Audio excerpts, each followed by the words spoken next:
Fósil. Pa, pa, pa. Hola amigos de YouTube, esto es Tinta al Gusto, mi nombre es Ricardo Antonio Segura Marroquín, QRIC, y hoy les voy a hablar sobre el arte universal.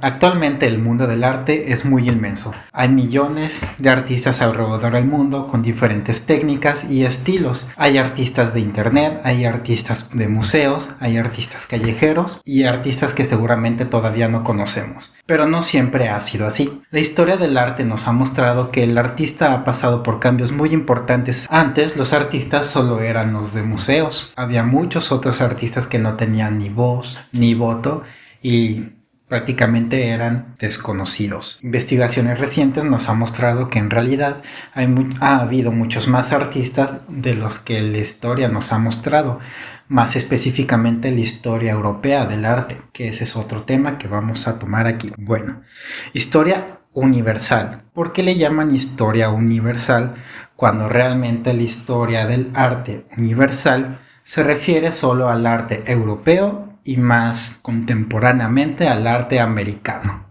A esto se le ha llamado eurocentrismo, que en realidad no solo compete a la historia del arte, sino en general a la historia del mundo, a la historia universal. ¿Cuántas veces han visto un libro de historia universal y esa historia solo se refiere de la Edad Media europea hasta la Edad Moderna, que igual solo se centra en Estados Unidos? En este pequeño resumen del arte universal, queremos enfocarnos más en lo universal.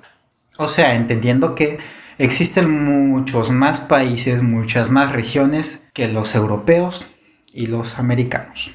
Empecemos desde el principio, desde muy principio, desde la prehistoria, hace unos 40 o 50 mil años atrás. Desde que el ser humano empezó a realizar herramientas más complejas, también existe evidencia de que realizaba actividades no útiles, entre comillas. No útiles en el sentido de que no servía para la caza, para la recolección de agua o comida, sino que simplemente las hacían porque podían hacerlas.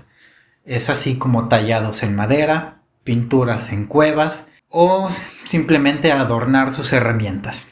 La inteligencia del ser humano en la prehistoria le permitió conseguir comida, agua, vivienda prácticamente al instante. Tenían tiempo libre, que eso es prácticamente nuevo en alguna especie del planeta Tierra. El tiempo libre. Ya no tenían nada que hacer, no tenían que preocuparse en la comida o del agua a corto plazo, y fue cuando empezaron a desarrollar estas actividades artísticas. Estas primeras manifestaciones artísticas fueron evolucionando a través de la historia. Como les dije antes, no solo en Europa, existen estas manifestaciones artísticas alrededor del mundo. Desde América del Norte hasta América del Sur, Europa, Asia, África e incluso Oceanía hay rastros de arte rupestre, ya sea pintura o escultura. Como podemos observar, en esta época el arte era prácticamente el mismo en todo el mundo. Claro, existían diferentes variantes dependiendo de la región en que vivían, de los alimentos que consumían, pero esencialmente son las mismas obras de arte. Representan la cacería, representan la comunidad, incluso hay autorretratos, como por ejemplo en las manos de las cuevas de Sudamérica. La mano de las cuevas no. Como por ejemplo la Cueva de las Manos de Sudamérica en Argentina, que nos muestran que en esos tiempos el ser humano ya tenía cierta necesidad de dejar su marca a través de la historia, y esto lo conseguían o lo buscaban a partir de una expresión artística, que a pesar de los avances tecnológicos y culturales de la humanidad, sigue siendo esa misma esencia y necesidad humana. Como la historia en general y del arte más investigada ha sido la europea, lo tomaremos como una guía cronológica para hablar del resto del arte en una sola época. Empecemos por el arte de la antigüedad, más o menos en el año 1100 a.C. Grecia y Roma clásica se ha tomado en el mundo del arte universal eurocentrista, se ha tomado como la cuna de la cultura occidental. En el arte clásico griego se puede notar que se buscaba una perfección del cuerpo humano. Era una perfección incluso imposible de obtener, ya que en las esculturas griegas se puede notar que hay ciertas partes del cuerpo que no existen en un cuerpo real, músculos extra o incluso ciertas partes del cuerpo que omitían en poner para lograr un cuerpo más bello. También esto tenía la intención de marcar la perfección de un dios, ya que ningún ser humano puede ser tan perfecto como un dios. Pero así como los antiguos griegos hacían arte en relación a su religión o sus dioses, el arte alrededor del mundo era igual. Hablando del eurocentrismo, podemos ver que el archivo histórico mundial se centra mucho en la historia europea y es un poco más complicado encontrar archivo del resto del mundo, pero no es imposible. Entrando al año 476 después de Cristo, que históricamente está marcado como el inicio de la Edad Media a causa de la caída de Roma Occidental, podemos ver que el arte, así como este gran imperio, se divide. El arte romano occidental clásico se derrumba, siendo conquistados por reinos bárbaros, y la Roma oriental, que comúnmente se llama Constantinopla, inicia una nueva etapa de arte llamado el arte bizantino. A diferencia del arte clásico, el arte bizantino busca una distorsión del cuerpo humano, dando a entender que la perfección de Dios no puede ser mostrada ni en pintura. Entonces el arte bizantino se basaba estrictamente en los símbolos, no en la realidad de la obra, sino en la cantidad de símbolos que había, en la posición y en las jerarquías. Dentro de esta época logramos recopilar ciertas obras artísticas alrededor del mundo. No hay tanta historia contada sobre el hecho de estas obras, pero cronológicamente fueron hechas en la misma época. Después del descubrimiento de América por Cristóbal Colón en 1492, la historia del arte occidental y oriental se fusionan en una sola. El arte oriental sigue siendo un poco más rechazada, pero empieza a tomar más presencia en el mundo occidental, y el arte europeo toma control sobre el arte americano, destruyendo toda obra prehispánica y cambiándola por el arte moderno europeo. El Renacimiento europeo, sustituyendo el arte bizantino, románico y gótico, fue uno de los mayores movimientos artísticos, ya que marcó una visión del artista muy importante que incluso hoy en día sigue siendo vigente. Lo que se llama el genio artístico o el genio del arte, como Leonardo da Vinci o Miguel Ángel. En esa época se le empezó a ver al artista como un ser tocado por Dios. Pasaron de ser simplemente un grupo de personas en gremios que hacían obras para iglesias, a ser figuras públicas e importantes del reino. Fueron los primeros en realmente monetizar y hacerse ricos a través del arte. Para 1580, con gran parte de América colonizada y el fin del Renacimiento, entra en su lugar el arte barroco. El arte barroco, a diferencia de movimientos anteriores, fue el primero en expandirse afuera de América, más específicamente en México y Estados Unidos. Y años después el rococó hizo lo mismo, pero no es el único arte de esta época. A pesar de que Asia y Oceanía no han entrado completamente en la historia occidental, también hemos recopilado cierta obra de esta misma época. Para los años de 1750 y 1870 se mostraron dos movimientos artísticos muy importantes, que es el neoclásico y el romanticismo.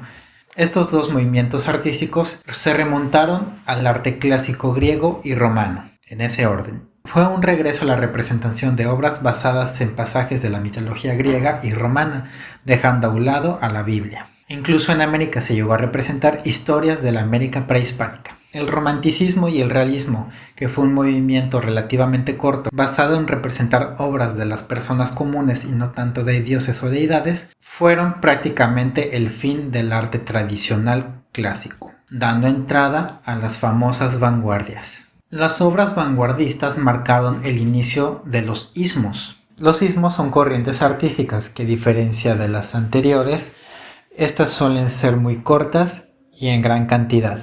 Durante la historia del siglo XX se puede ver que durante un mismo año existieron varias corrientes artísticas al mismo tiempo.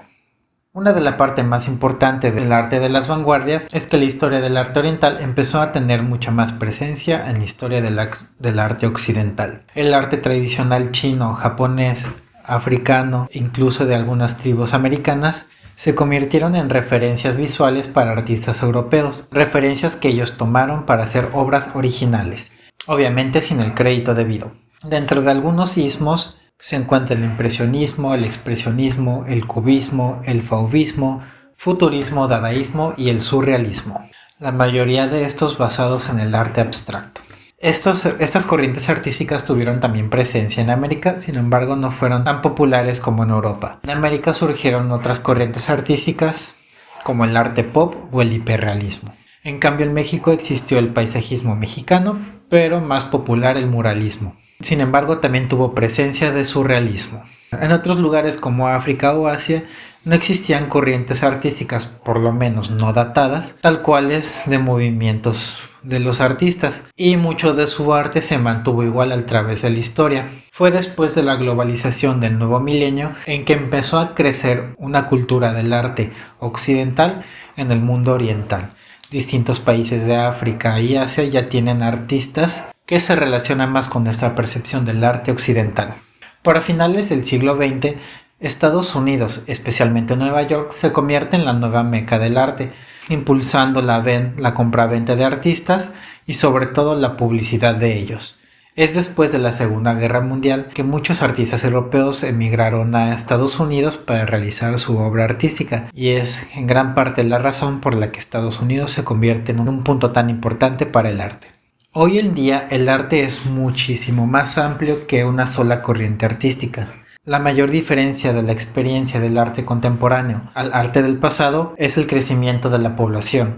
A diferencia de los siglos anteriores, en la época contemporánea vivimos en un mundo sobrepoblado, lo que quiere decir que hay mucha gente, muchos artistas y muchas formas de hacer arte, asimismo como muchas técnicas de arte y muchos estilos de arte. Este mundo del arte es tan grande que es prácticamente imposible encerrarlo en una sola corriente artística. El mundo del arte ha tratado de encerrar a los artistas a solo los artistas de museo, a los artistas pagados por empresarios, controlados por los medios de comunicación, solo para mostrarlos a ellos como si fueran realmente los únicos artistas del mundo. Pero la realidad es otra y es muy diferente. Hay miles, incluso millones de artistas haciendo obra en este momento. Desgraciadamente no tienen la difusión que pocos artistas tienen, pero no quiere decir que no existan. Esperemos que en un futuro estos artistas tengan la difusión necesaria. Hay mucho tipo de arte y hay arte para todos. Desde arte digital, tradicional, clásico, vanguardista, de figura humana, gore, de fantasía, paisaje, fanart, escultura, instalación, performance experimental, conceptual, fotografía, abstracta, hiperrealista, comercial, realista, caricaturesco, surreal, kawaii, político, cómics, manga, modelado 3D, acuarela, tinta, grafito, acrílico, académico, callejero, madonari, LGTBQ, punk, burgués. Y bueno, esto solo ha sido un pequeñísimo resumen de lo que es la historia del arte. Dentro de esta historia hay muchos temas por contar, muchas historias que decir. Si quieres conocer más a detalle la historia del arte de nuestro planeta, no te olvides de suscribirte y de darle like a este video. Bye.